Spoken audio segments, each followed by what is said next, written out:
Good evening, viewers. Thank you for coming on with us this evening. We are building an audience here to have Jaime Battiste on, local MP for Sydney, Victoria area.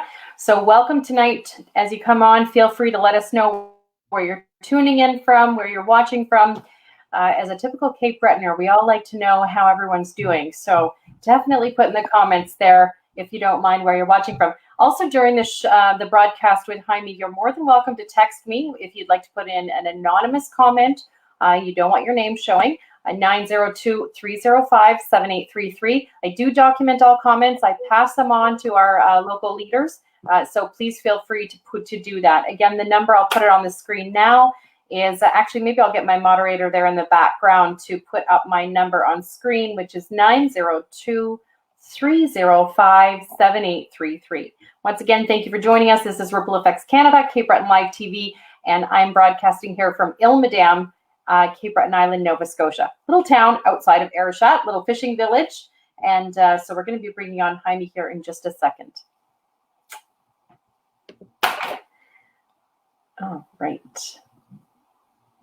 I see our numbers are growing there in the up in the corner. So let's bring him on. And again, that number was 902-305-7833. If you'd like to put in a comment, have it anonymous or not, or if you don't have access to a computer and you're just watching it, feel free to text me, and I have my phone right by my side here to see your comments. All right, let's get this off to a go here. I'm going to bring Jaime up on screen. Again, these people in our community are so busy, so I want to thank him right out of the gate for coming on with us this evening. Hello, Jaime. How are you doing? Good. Can you hear me okay? I can hear you fine, thank you. Excellent. So how are you doing? I'm holding up well, all right. I mean, I think that we're all going through difficult times right now. You know, we've been under quarantine, many of us, for a month, or self-isolation, whatever you want to call it, social distancing. You know, it can take your toll to think about all the things you miss about how things were before. But I think that we're still in a crucial time during this COVID-19 time of our generation where we have to still look at the underlying health of all Canadians, and especially our riding, and making sure that we're flattening the curve. You know, the numbers that we're seeing out of Nova Scotia are pretty high, and you know, in comparison to the other places in the Atlantic, as well as places like Saskatchewan and Manitoba. So we got to do a little better job of social distancing and making sure that we're giving our frontline healthcare workers the ability to fight this battle and win this battle against this virus that's out there. Yeah, we want to thank you right out of the gate, Jaime. I was talking, as you know, Cecil Clark earlier, and you look after the Sydney, Victoria area you represent, which is a much larger area. Can you bring us up to speed with what you're doing, implement what you're putting in place, what they're putting in place in smaller communities, not so much this, you know, bigger areas, but also smaller communities to help flatten that curve? I think the biggest thing is information. And one of the things that my office has been doing really well, and yeah, I think that we've been, all levels of government, whether it's the municipal wardens and mayors, the MLAs in my riding, as well as the Mi'kmaq leaders in their communities, is keeping those lines of communications open. And so that when they're hearing from both the Prime Minister and the Premier, that we're doing our best to share information. And, you know, I was really happy last week to be on a call with all of the municipal leaders, as well as the Mi'kmaq chief and councils in our riding, as well as myself and Mike Kellaway, just talking about some of the programs and hearing the concerns. And that was one of the things I made a priority when this thing started. I said, okay, I get it. I have to stay at home. I have to work from home. But that doesn't mean I can't call the MLAs. I can't call the mayor, and just every day hear the concerns out there, because it's you get a lot of emails and there's a lot of questions floating around there, but it's also good to keep the leaders involved. In that way, we're doing what we can. Now, in terms of what's being done in all of these areas, there's a lot of things that the premier has done and shut down different areas and saying, until it's safe. And I think the municipal council Yeah. and, in Eskasoni, I'm under a curfew. They put into place a curfew from 6 p.m. to 6 a.m. Right. So after a certain time in the community, it just goes dark, and they have people going across the community, making sure that people are following this. So I'm an MP under a curfew right now, and I listen to our chief and council because I know they're just trying to keep us safe over here in Eskasoni. Yeah, and that was going to actually a great lead into my next question. I didn't know, like, how is traveling? If you've traveled, have you noticed any protocols in place? Are you satisfied with what you're noticing? If you are traveling, I mean, I know you're a busy man, so. Well, truthfully, I'm busy from home. It's part of being not only an MP, but a parent as well to a 10-year-old who, there's a lot of things that you don't stop being a parent because you're an MP. But so I'm at home, but I really don't go out much. Truthfully, you need a day pass from the chief and council in order to go out, even when you're an MP. So one of the things that I've only gone out, I think, once on March 31st because I had to sign the documents that was necessary for the year end for my office. But other than that, I haven't been out at all. And I encourage most Canadians and most people in the riding, if they can, stay home. And I know it's tough, but that's the only way you're safe. Yes, I know, I agree. Now, I had mentioned earlier, I wanted to chat, and I know you probably don't have a lot of updates. It's day to day, but the fishing industry. So I have the opportunity tomorrow, Friday, to be on. It took a lot to bring this together. The organizers facilitate this with the 3 accredited associations in Cape Breton. So I'm going to be on with them. Do you have any updates for the fishing industry right now, or the concerns? I mean, the concerns for our viewers out there that are just tuning in now. The fishermen are concerned. There's a lot of concerns floating around, and they're coming together. They have a survey that the associations put out actually yesterday at 6 o'clock. But do you have anything to update us with there on that topic, Jaime? Well, I've heard the concerns of the fishermen. I've been in contact with not only the fish processors, but the fishermen themselves, and in this time. And one of the things I've been reaching out to Bernadette Jordan, as I'm a member of the Fisheries Committee in Ottawa, and just getting a sense of what direction the government was going to go in this. And I knew that they were, one of the things that Bernadette had let me know is that they were focusing on agriculture, and then they're going to be focusing on the fisheries. We had their announcements about the agriculture this week, and we're expecting to hear some kind of announcement about the fisheries in the days to come. But I did pose it as something when we have an Atlantic caucus of all the Liberal MPs, and I was trying to get a sense of where all of the other ridings were at and what the other MPs were hearing. And really, there's not a lot of consensus. I mean, we want to ensure that the season goes on and it's safe, but not to cancel the season, because whether it's lobster, whether it's groundfish, whether it's a snow crab, it's always good to have food as in our riding. And so one of the things that we need to ensure is that we're taking these steps. But I've been assured by the minister that there will be announcements coming. But in the meantime, one of the best things that I was really happy about was the CERB this week is, if you're a seasonal industry worker and your EI has run out, you can go on the CERB. And one of the things that was announced this week is that you can earn up to $1,000 per month while being on the CERB. So This is great news for people who want to work on the jobs that they love, but they know that there's no money in it.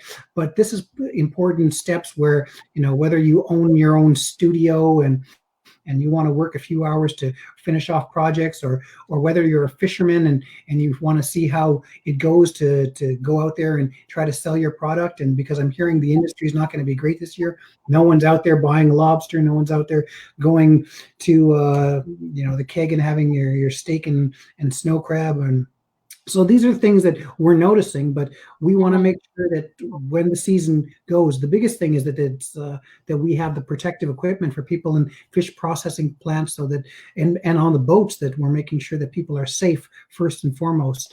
And then secondly, we're doing what we can ensure that people are able to make ends meet and do the work that they need to do. But also we're also doing a top up for people in essential services. One of the things that we're working with is our provincial counterparts to make sure that all of these essential services that are doing really great work out there, that was really needed work, that we're making sure that we're taking care of them in this time, the bravery they're showing every day we're going to work, that we're going to making sure that anyone who's making less than $2,500 a month, that we're going to be topping up that in terms of what Canada is doing with the provincial government.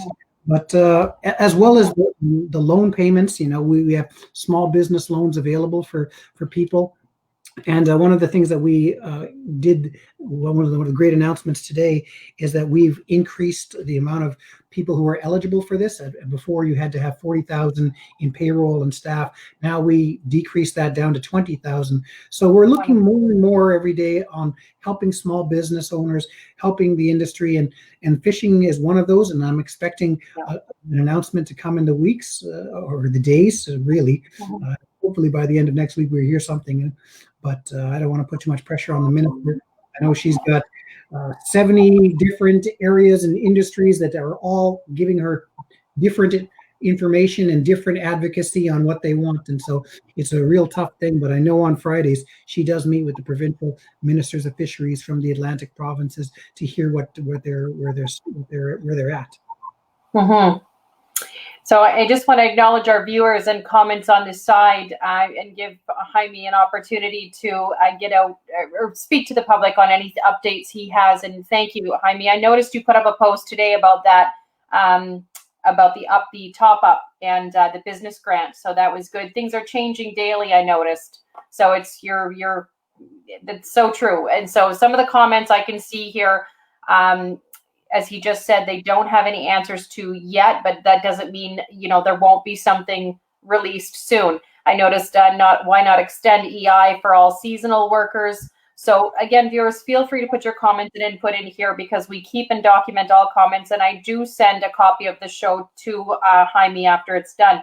Actually, can I just get in there? One of the things that we did announce today was that we're extending the CERB to seasonal workers who have exhausted their EI regular benefits and are unable to undertake the usual seasonal work as a result of COVID-19 outbreak.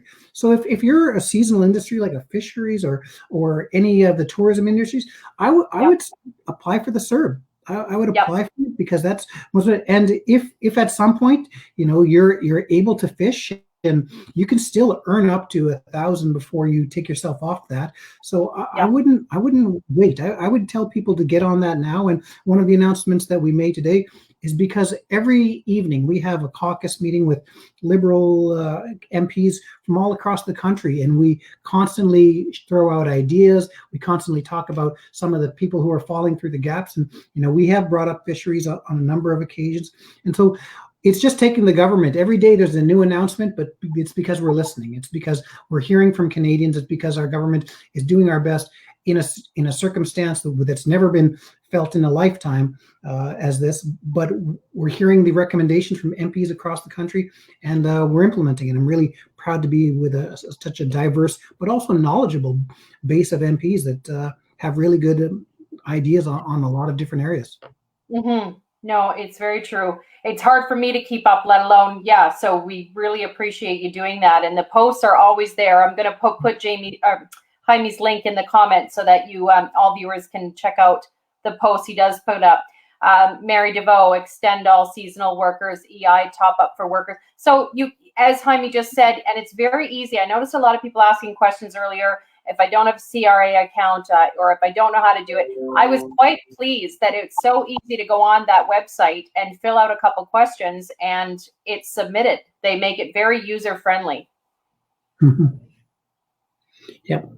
And I think that's what we wanted to do, because this is an important times, and it's important times for us to make sure that we're getting things out the door quick. And that's one of the biggest things that we're hoping we're trying to do with this, because we know people are starting to feel the pain of what COVID-19 is meaning in this reality, and that's why it's ever more important to help each other out. And as Cape Bretoners, we're used to tough times, but we've always helped each other out. And that's one of the biggest things I keep telling people: check in on your neighbor, talk to people. Yeah. And one of the things I really wanted to talk about before we get through this is one of the things that we've noticed is this is having a toll on people's mental health. Yes. Physically, emotionally, spiritually, mentally. People are feeling like they want to break down, and we say it's okay. Everyone dealing with difficult times, but what we want to do is make sure that we're supporting people's mental health out there.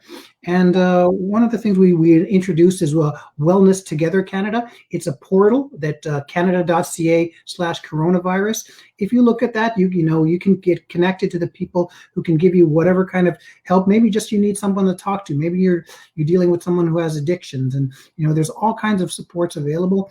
The biggest thing is reaching out, and the biggest thing for people is if you're feeling this, don't keep it inside. Whether you got to share it on Facebook about how you're feeling, or whether you call a friend or a family member, don't suffer alone. Make sure that you're reaching out when you can, and your government is out there understanding that a lot of people are feeling this, and it's okay. But we're out there to try to help as well. I have to agree with you, because I couldn't feel more proud to live in Cape Breton Island than right now, going through this, seeing the amount of people, putting out their feelers for caring and helping with groceries. It's really something to see everyone come together. So I definitely agree with you there. And I was on the portal for mental health wellness just to check it out. And again, another user-friendly system to go to and a good resource. So thank you for bringing that up. I'm going to put the link. I just gave myself a note to put a link in there. Viewers on the side, nice to see Chief Leroy on with us. Hello, Chief, there from Escazone. Donalda McCaskill, I've written down your comment. Jeff Gale asking about vaccinations. Any news on vaccinations, Jaime? Nothing good. No, I wish I could. That's the announcement I was praying for all weekend. As a Good Friday and Easter Sunday doing the prayers. Top of prayer for me and my son was finding a vaccination so we can get back to normal life. But I don't have anything that I can share that would be any good news. That I look forward to the day where my daily announcement to those out there is that we've started trials on human trials and something of that nature, but I just don't have anything to share on that. Donalda McCaskill, I want to say thank you for your comment. I have learned so much in the last, I'd say, 4 days, and I'm sure Jaime is in there as well, meeting with all the fishermen on Zoom conference calls and so forth. 535 lobster licenses in LFA 27, and learning the zones and who all works where. And I just am learning so much more about the fishing community and the villages. And, typically this time of year, I take the kids down to the wharves and it's exciting. You see the fishermen, there's a buzz in the air, there's excitement. It's not the same right now. There's fishermen waiting. They've got their traps, getting their traps. They're still moving forward. As Bernadette Jordan said, keep going forward. Delay, but nothing new yet. However, tune in tomorrow night, Friday, for the associations are meeting in a guest panel on there. So, Jaime, is there anything else you want to bring us up to speed with? I really appreciate you coming on. Anything else you wanted to bring up? One of the big things that was announced today that was also really that we've been hearing from people who were commercial businesses that it's great that we're doing our bit to defer we're deferring mortgage payments and things like this. Today we announced that we're going to be working on the commercial rent assistance as well, and we're going to be working. This is something where the premiers and the Prime Minister are meeting currently as we speak, but we believe that there's the appetite to look into what we call an emergency commercial rent assistance for those small businesses that need help with rent, and some of the things that we're looking into is interest-free loans for this, and so we're hearing a lot of things from across the country, and every day it's really important to stay tuned to some of the announcement that our Prime Minister is making. I know some people are working or taking care of children and they can't do that, but if you follow me on my Facebook page, I'm putting it out there to everyone, daily updates about what the Prime Minister said to keep things and what it means to our riding. And I share that with the municipal councillors and the Mi'kmaq leaders, as well as the MLAs. And me and Mike Kellaway have daily meetings kind of seeing what we need to do for Cape Breton. And so this is just a part of it. Staying informed is a big part of it. And every day there's new announcements that are coming from the Prime Minister that just goes to show all the hard work that's being done still in Ottawa, listening to what we need to do move forward, but also ensuring that no Canadian is left behind. And just, if you, and my office always, whatever within my videos, I try to do every other day a video update, and my emails on there. I've got a dedicated staff who are doing a great job right now in terms of taking all of these emails and messages and getting back to people usually within 36 to 48 hours. And I meant to say Gwe to all our Mi'kmaq families out there, and thank you for bringing us up to speed. Want us to take a moment to say hello to our Mi'kmaq families out there in all of Unamagi, Mwagamakuk, Eskazoni, member 2, and oh my goodness, I'm drawing a blank just because I'm nervous, but I know these off by heart. You got 3, and you pronounced it excellent. So you go, Weagomon, Bilodek are the other 2. They're out there. Yeah, good.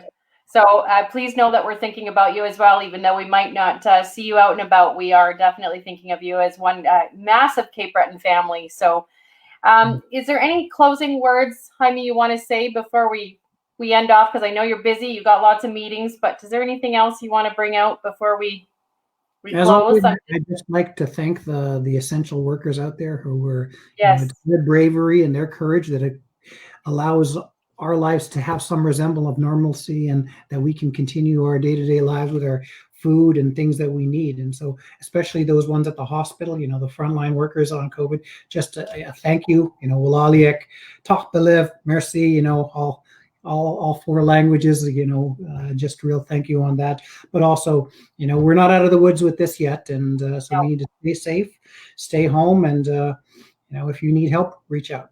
Thank you. Thank you so much for joining us tonight, Jaime. And that was Jaime Battiste from the Sydney, Victoria area writing. And I want to thank all of our viewers for joining us as well. I want to just acknowledge a hello to Mary DeVoe, Rahim Ray, Sheilalan Stevens, Chief Leroy, Ray Yvette Donovan, Margie McNeil, Mary DeVoe, also Jonathan Robinson, Jeff Gale, Margie McNeil, Jonathan. I think I have everyone on here. Darlene DeVoe from Ontario, Debbie Miller. A lot of people tuning in from all over. Danelda McCaskill, I believe you're up Bay St. Lawrence way, Danelda. So it's good to see you on here. Jeff Gale, Denise Axworthy, and I think I have everyone. And Cyril Dix, Bernard Lorraine, Victor Allen David from Ilmadam, Kathy McKinnon, and thank you so much, everyone, for joining us. And this officially ends our broadcast tonight. Have a good evening, everyone.